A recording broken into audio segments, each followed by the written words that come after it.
he lived here for a little while, but I think he eventually died. And so he and I used to be seatmates in the Indianapolis Climate. And we used to buy every Saturday or Sunday, we would buy a large jar of peanut butter. About that tall. That's the peanut butter that we bought. It wasn't the kind that you buy now. It was really the kind that get right here in your throat. Right there. And he and I would buy a jar of peanut butter and a loaf of bread.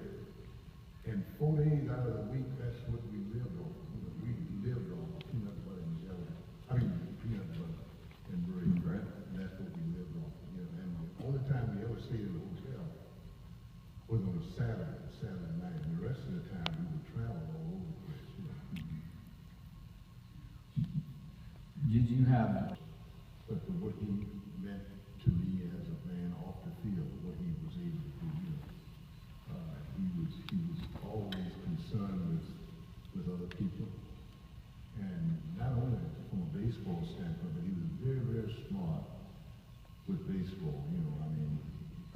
When he was playing with the Dodgers, and when he was down on the field, he took advantage of it. When he was on the field, he knew how to control the tempo of the game and everything else. And I did have a chance to talk with him. I talked with him quite often about the things that we needed to do in order to be a great baseball player. And he often told me, he told me one day, he said, as much talent as I had, he said, the one thing he said he wanted to see me do, and I started doing that the next year. He said, I want you to start running the bases a little bit more, stealing bases a little bit more, because he was a daredevil on the base path. And I did talk with him. I talked with him. Did you ever, and his consistent insistence that more African Americans be represented not just on the field but in the offices and in the dugouts as managers, and you look at it now, there's Major League Baseball honors Jackie Robinson every year. But are we seeing, do you think he would look at where we are with African Americans in the offices and in the dugouts and say, this is what I thought would happen? Or I think that if you should ask Jackie the same question if he were alive today, I think he would say he would be very disappointed in the way Major League Baseball has operated so far. And I've been involved with Major League Baseball ever since I got out of the game itself on field.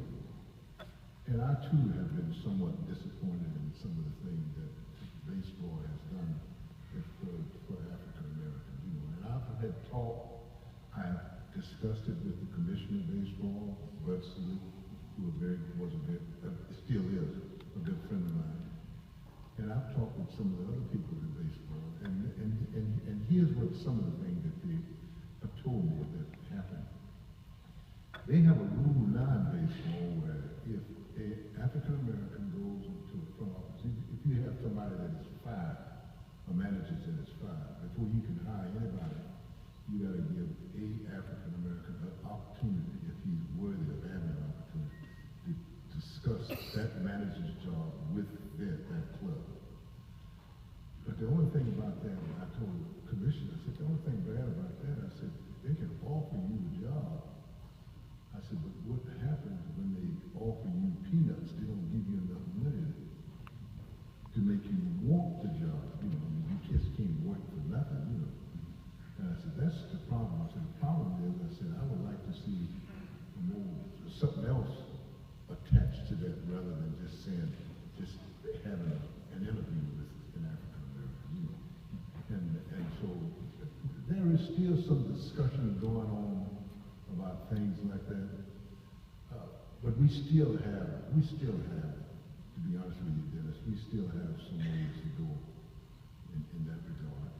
is that